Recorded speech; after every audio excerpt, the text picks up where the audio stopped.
ಸ್ನೇಹಿತರೆ, ಕರ್ನಾಟಕದಲ್ಲಿ SIR ನಡೀತಾ ಇದೆ. ಆದರೆ SIRನಿಂದ ಭಾಳಷ್ಟು ಜನರಿಗೆ ತೊಂದರೆ ಆಗ್ತಾ ಇದೆ. 2007ರ ಅವ್ರ ಮಾಹಿತಿ ಸಿಗ್ತಾ ಇಲ್ಲ, ಅವ್ರ ಹತ್ರ ದಾಖಲೆಗಳಿಲ್ಲ, ಹಲವಾರು ಕಾರಣಗಳಿಗಾಗಿ 2025ರಲ್ಲಿ ಅವ್ರು ವೋಟ್ ಇಲ್ಲ. ಈ ಥರ ಸಮಸ್ಯೆಗಳ ಸಾಗರವೇ ಬಂದಿದೆ. ಇದರೆಲ್ಲದರಿಂದ ಬಡವರ, ದಲಿತರ, ಹಿಂದುಳಿದವರ ವೋಟ್ ಡಿಲೀಟ್ ಆದರೆ ಇದಕ್ಕೆ BJPಯೇ ನೇರ ಕಾರಣ. ಭಾಳಷ್ಟು ಜನ ಅಂದ್ಕೊಂಡಿದ್ದಾರೆ SIR ಮಾಡ್ತಾ ಇರ್ತಕ್ಕಂಥದ್ದು ಕಾಂಗ್ರೆಸ್ ಸರ್ಕಾರ ಕರ್ನಾಟಕದಲ್ಲಿ ಅಂತ. ಅದು ಸುಳ್ಳು. SIRನ ಕೇಂದ್ರ ಚುನಾವಣಾ ಆಯೋಗ ಮಾಡ್ತಾ ಇದೆ. ಆ ಕೇಂದ್ರ ಚುನಾವಣಾ ಆಯೋಗಕ್ಕೆ ಮಾಡಬೇಕು ಅಂತ ಒತ್ತಡ ಕೊಟ್ಟಿರ್ತಕ್ಕಂಥವ್ರು ಯಾರಪ್ಪ ಅಂದರೆ ಇದೇ BJPಯವರಾಗಿದ್ದಾರೆ. ನೋಡಿ, ಪಶ್ಚಿಮ ಬಂಗಾಳ, ಬಿಹಾರ ಇಲ್ಲೆಲ್ಲ SIR ಮಾಡಿ ತಮಗೆ ಒಳ್ಳೇದಾಯಿತು ಅಂತ ಅವ್ರು ಅಂದ್ಕೊಂಡು ಇಡೀ ರಾಷ್ಟ್ರಾದ್ಯಂತ ಮಾಡಿಸ್ತಾ ಇದ್ದಾರೆ. ಹಾಗಾಗಿ ಈ SIRನಿಂದ ಯಾರಾದರೂ ವೋಟ್ ಡಿಲೀಟ್ ಆದರೆ ಅದಕ್ಕೆ BJP ಮತ್ತು ಕೇಂದ್ರ ಚುನಾವಣಾ ಆಯೋಗವೇ ಕಾರಣ. ಇನ್ನೊಂದು ನೋಡಿ, ಈ SIR ಪಕ್ಷಪಾತ ರೀತಿಯಲ್ಲಿ ನಡೀತಾ ಇದೆ. ಅಂದರೆ ಬಡವರ ವಿರುದ್ಧ ಶ್ರೀಮಂತರ ಪರವಾಗಿ ನಡೀತಾ ಇದೆ. ಹಾಗಾಗಿ ಸಂವಿಧಾನಕ್ಕೆ ವಿರುದ್ಧವಾಗಿ ನಡೀತಾ ಇದೆ ಇದು. ಹಾಗಾಗಿ ನಾವು ಈ ಮುಖ್ಯ ಕೇಂದ್ರ ಚುನಾವಣಾ ಆಯುಕ್ತರ ಮೇಲೆ ನಾವು FIR ಹಾಕೋಣ ಅಂತಂದರೆ ಆ FIR ಹಾಕುವಂಥ ಅವಕಾಶವೇ ನಿಮಗಿಲ್ಲ. ಯಾಕೆ ಅಂದರೆ ಇದೇ BJP ನೇತೃತ್ವದ ಕೇಂದ್ರ ಸರ್ಕಾರ 2023ರಲ್ಲಿ ಒಂದು ಪಾರ್ಲಿಮೆಂಟಲ್ಲಿ ಕಾನೂನು ತಗೊಂಡು ಬಂದಿದ್ದಾರೆ. ಅದೇನಪ್ಪ ಅಂದರೆ ಭಾರತದ ಮುಖ್ಯ ಚುನಾವಣಾ ಆಯುಕ್ತ ತನ್ನ ಅಧಿಕಾರಾವಧಿಯಲ್ಲಿ ಅಥವಾ ನಿವೃತ್ತಿಯಾದ ನಂತರ ಆತ ಮಾಡಿದ ಯಾವ ಕೆಲಸಕ್ಕೂ ಕೂಡ ಅವ್ರ ಮೇಲೆ FIR ಹಾಕೋದಾಗಲಿ, ಅವ್ರನ್ನ ಜೈಲು ಕಳಿಸೋದಾಗಲಿ ಆಗದೇ ಇರೋ ರೀತಿಯಲ್ಲಿ ಒಂದು ಇಮ್ಯುನಿಟಿ ಪವರ್ನ ಅವ್ರಿಗೆ ಕೊಟ್ಟಿದ್ದಾರೆ. ಯಾರು ಕೊಟ್ಟಿದ್ದು? BJPಯವರು. ಯಾಕೆ ಕೊಟ್ಟಿದ್ದು? BJPಯವರಿಗೆ ಸ್ಪಷ್ಟವಾಗಿ ಗೊತ್ತು, ಈ SIRಯಿಂದ ತಮಗೆ ಅನುಕೂಲ ಆಗ್ತದೆ. ಬಡವರು, ದಲಿತರು, ಮುಸ್ಲಿಮರು, ಹಿಂದುಳಿದವರು, ಮಹಿಳೆಯರು ಇವರೆಲ್ಲರೂ ವೋಟ್ ಡಿಲೀಟ್ ಆಗ್ತದೆ. ಅವರು ಹೆಚ್ಚಿನ ಸಂಖ್ಯೆಯಲ್ಲಿ ನಮ್ಗೆ ವೋಟ್ ಹಾಕಲ್ಲ. ಹಂಗಾಗಿ ಇದು ಒಳ್ಳೆಯದು ಅಂತ BJP ಭಾವಿಸಿದೆ.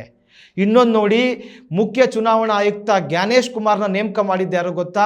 ಸುಪ್ರೀಂ ಕೋರ್ಟ್ ಏನು ಹೇಳಿತ್ತು, ಒಂದು ಪ್ಯಾನಲ್ ಇರಬೇಕು. ಆ ಪ್ಯಾನಲಲ್ಲಿ ಪ್ರಧಾನಮಂತ್ರಿಗಳಿರ್ತಾರೆ, ವಿರೋಧ ಪಕ್ಷದ ನಾಯಕ ಇರ್ತಾರೆ ಮತ್ತು ಸುಪ್ರೀಂ ಕೋರ್ಟ್ನ ಮುಖ್ಯ ನ್ಯಾಯಮೂರ್ತಿ. ಇವು 3 ಜನರ ಪ್ಯಾನಲ್ಲು ಈ ಮುಖ್ಯ ಚುನಾವಣಾ ಆಯುಕ್ತನ ನೇಮಕ ಮಾಡಬೇಕು ಅಂತ ಹೇಳಿತ್ತು. ಆದರೆ BJP ಅದಕ್ಕೆ ವಿರೋಧ ವ್ಯಕ್ತಪಡಿಸಿ ತಿದ್ದುಪಡಿನ ತಗೊಂಡು ಬಂತು. ಆ ತಿದ್ದುಪಡಿ ಏನಪ್ಪ ಅಂದರೆ ಪ್ಯಾನಲಲ್ಲಿ 3 ಜನ ಇರ್ತಾರೆ. ಒಂದು ಪ್ರಧಾನಮಂತ್ರಿಗಳು, ಇನ್ನೊಂದು ಪ್ರಧಾನಮಂತ್ರಿಗಳು ಹೇಳಿದಂಥ ಹಿರಿಯ ಕ್ಯಾಬಿನೆಟ್ ಸಚಿವರು, ಮತ್ತೊಬ್ಬರು ವಿರೋಧ ಪಕ್ಷದ ನಾಯಕರು. ಸುಪ್ರೀಂ ಕೋರ್ಟ್ ಮುಖ್ಯ ನ್ಯಾಯಮೂರ್ತಿನ ಕಿತ್ತಾಕ್ಬಿಟ್ರು. ಅಂದರೆ ಈ 3 ಜನದಲ್ಲಿ ಸರ್ಕಾರದ ಪರವಾಗಿ ಇಬ್ಬರು ಇರ್ತಾರೆ, ವಿರೋಧ ಪಕ್ಷದಿಂದ ಒಬ್ಬರಿದ್ದರೆ ಸರ್ಕಾರದ ಪರವಾಗಿರೋರು ಯಾರು ಬೇಕೋ ಅವರನ್ನೇ ನೇಮಕ ಮಾಡ್ತಾರೆ. ಅದೇ ರೀತಿಯಾಗಿ ಇವರು ಜ್ಞಾನೇಶ್ ಕುಮಾರ್ನ ನೇಮಕ ಮಾಡಿದ್ದಾರೆ.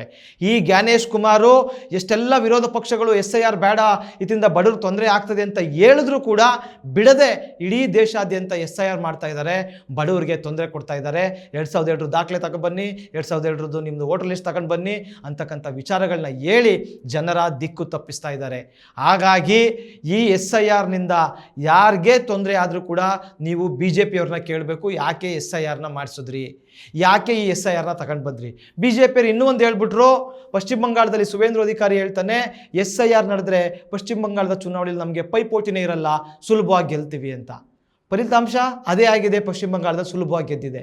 ಕರ್ನಾಟಕಕ್ಕೆ ಬಂದಂಥ BJPಯ ರಾಷ್ಟ್ರೀಯ ಅಧ್ಯಕ್ಷ ನಿತಿನ್ ನವೀನ್ ಹೇಳ್ತಾನೆ, ಕರ್ನಾಟಕದಲ್ಲಿ SIR ಸರಿಯಾಗಿ ನಡೆದ್ರೆ 2028 ಮಾತ್ರ ಅಲ್ಲ, ಇನ್ನು 50 ವರ್ಷ BJPನೇ ಗೆಲ್ಲುತ್ತೆ ಅಂತ. ಈ ರೀತಿ ದಾಷ್ಟ್ಯದ ಹೇಳಿಕೆಗಳನ್ನ ಕೊಡ್ತಾ ಇದ್ದೀರಿ. ನಿಮ್ಮ ಗೆಲುವು ಸೋಲುಗೋಸ್ಕರ ಬಡವ್ರನ್ನ ನೀವು ಅಡಕತ್ತೇರಲ್ಲಿ ಸಿಗಿಸ್ತಾ ಇದ್ದೀರಿ. ದಾಖಲೆ ತಗೊಂಡು ಬನ್ನಿ, 2007 ಹುಡುಕಿ ಅಂತ ತೊಂದರೆ ಕೊಡ್ತಾ ಇದ್ದೀರಿ. ಅವರಿಗೆ ನೋಟಿಸ್ ಕೊಟ್ಟು ಅವರ ವೋಟ್ಗಳನ್ನ ಡಿಲೀಟ್ ಮಾಡಿಸ್ತಾ ಇದ್ದೀರಿ. ನೋಡಿ, ತನ್ನ ಚುನಾವಣಾ ಗೆಲುವಿಗಾಗಿ BJP SIRನ ಮಾಡಿಸ್ತಾ ಇದೆ. ಇದರೆಲ್ಲದರಿಂದ ಬಡವರು, ಮಹಿಳೆಯರು, ಹಿಂದುಳಿದವರು, ಅಲ್ಪಸಂಖ್ಯಾತರು ತೊಂದರೆ ಸಿಗಾಕೊಳ್ತಾರೆ.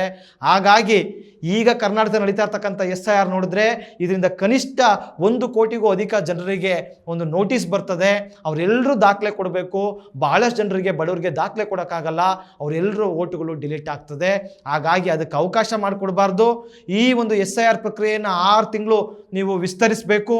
ಎಲ್ಲರೂ ದಾಖಲೆ ಮಾಡ್ಕೊಂಡು ಎಲ್ಲರೂ ದಾಖಲೆ ಕೊಡಲಿಕ್ಕೆ ಅವಕಾಶ ಮಾಡಿಕೊಡ್ಬೇಕು ಅಂತ ನಾವು ಒತ್ತಾಯಿಸ್ತಾ ಇದ್ದೀವಿ. ಈ ವಿಚಾರ ಸರಿ ಅನಿಸಿದ್ರೆ ನೀವು ಒತ್ತಾಯಿಸಿ. ಧನ್ಯವಾದಗಳು.